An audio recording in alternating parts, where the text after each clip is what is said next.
Picture the coldest place you have ever been. Now make it 50 degrees colder. Temperatures here can drop below negative 60 degrees Celsius, one strong enough to knock a grown man off his feet. Months of complete darkness. No sun, no warmth, no shelter of any kind. Now imagine standing in that.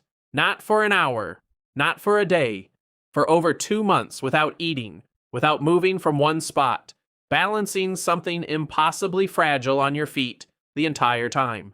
If it falls, if it touches the ice for even a few seconds, it's gone forever.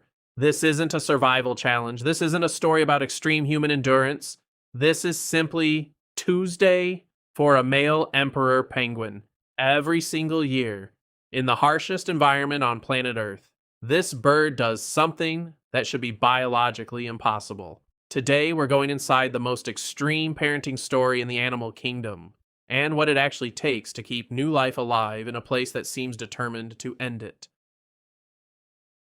To understand what these penguins are about to face, you need to understand exactly where they choose to do this. Antarctica, not the coast, not the milder edges where tourists occasionally visit in summer. The interior sea ice, during the darkest, coldest months of the entire year. While most animals actively avoid the Antarctic winter, emperor penguins begin their breeding cycle right as it arrives, laying their single egg in May or June, just as the harshest season of the year is beginning. Think about the timing of that.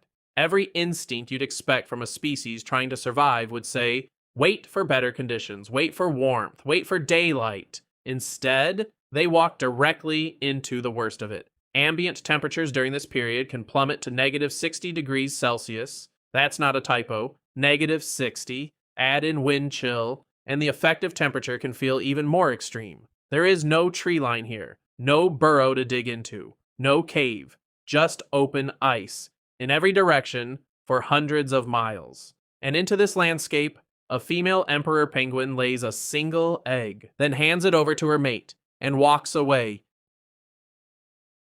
This moment is one of the most delicate, high-stakes transfers in the natural world. The egg must move from the female's feet to the male's feet, without ever touching the ice, not even for a few seconds. If a father penguin drops the egg and it makes contact with the frozen ground, the embryo can freeze within seconds. Seconds. Months of preparation.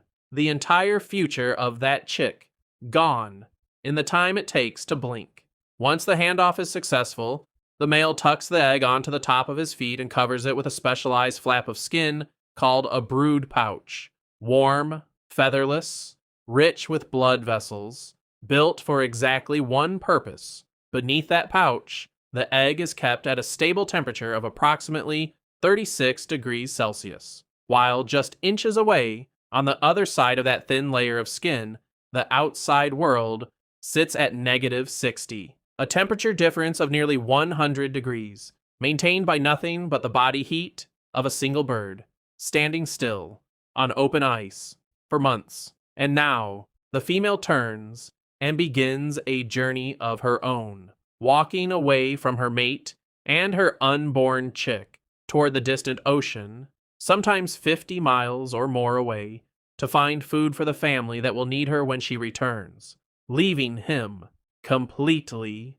alone, with the entire weight of survival balanced on his feet.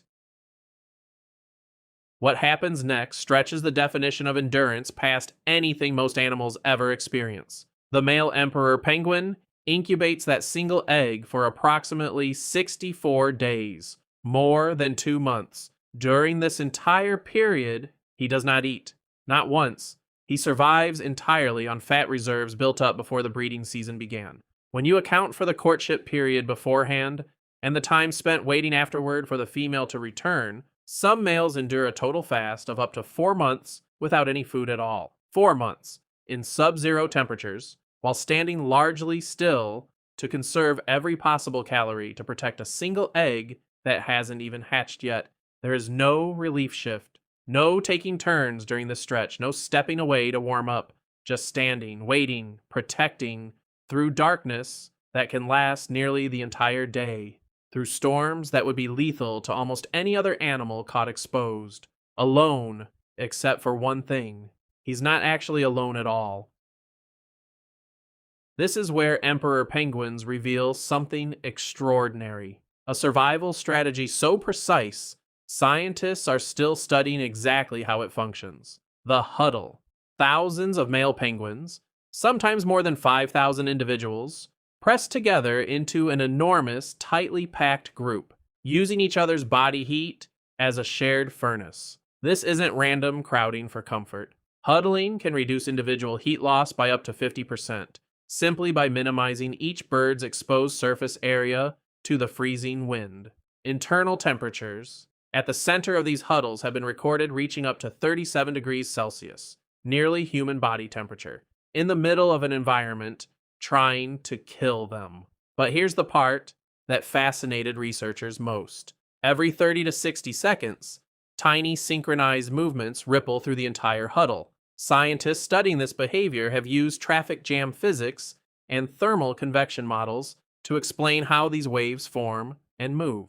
Slowly, continuously, birds on the freezing outer edge shuffle inward toward the warm center, while birds who've had their turn in the warmth gradually rotate back out toward the edge. No fighting, no aggression, no individual bird claiming the warm center and refusing to move.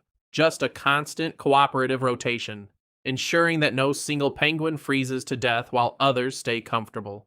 Thousands of individual animals moving as one continuous, breathing organism, built entirely on shared sacrifice. If this kind of cooperation in the animal kingdom is amazing you as much as it's amazing me, do me a favor and hit that like button right now. It genuinely helps stories like this reach more people.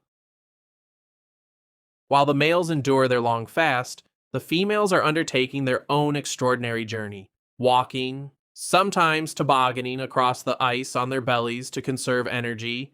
They travel to open water, to hunt, diving, feeding, building up the reserves they'll need to feed a chick that, by the time they return, may have already hatched. And then, as the Antarctic darkness finally begins to lift, the females start making their way back. Timing that, remarkably, tends to align almost perfectly with when the eggs are ready to hatch. If a father has successfully protected his egg through the entire fast, he will finally, for the first time in over 2 months, be relieved. The female returns, often heavy with stored food, ready to take over caring for the newly hatched chick. And the exhausted, emaciated male, having lost a significant portion of his body weight, finally begins his own long walk to the sea, to eat, to recover, before eventually returning to help raise the chick he protected through the worst conditions on the planet. This isn't a story with one hero, it's a relay of sacrifice, passed from mother to father and back again, each partner enduring their own brutal chapter, so that one small, fragile life gets the chance to exist at all. So why would evolution push a species toward breeding in the single harshest window of the entire year? The timing that seems on the surface almost self-destructive is actually precisely calculated. By enduring the brutal winter for incubation, emperor penguin chicks are perfectly timed to hatch and grow just as the brief Antarctic summer approaches, when sea ice conditions are more stable, when food becomes more abundant, when the chick has the best possible window to grow strong enough to survive on its own. The suffering endured by the parents during the depths of winter isn't a design flaw. It's the price paid for a very specific, very narrow window of opportunity later. A trade-off refined over countless generations between enduring the absolute worst conditions imaginable now, or missing the chance to raise a healthy chick entirely. Every huddle, every silent, motionless month on the ice, every 50-mile walk to open water and back, all of it exists for one single purpose: timing a tiny fragile life to arrive at exactly the right moment to survive. So the next time you think you've had a hard day, remember what's happening right now on the ice at the bottom of the world. A bird standing motionless in temperatures that would kill most living things within minutes, fasting for months, balancing the entire future of its species on the top of its feet, surrounded by thousands of others, each one taking their turn in the cold, so that everyone survives. Not because it's easy, not because conditions ever get better, but because somewhere, deep in the biology of this bird, is the simplest, most powerful instinct in the animal kingdom: whatever it takes, however long it takes. The next generation gets a chance. If this story moved you, subscribe to Birdhearts so you never miss the next incredible survival story hiding in the bird world.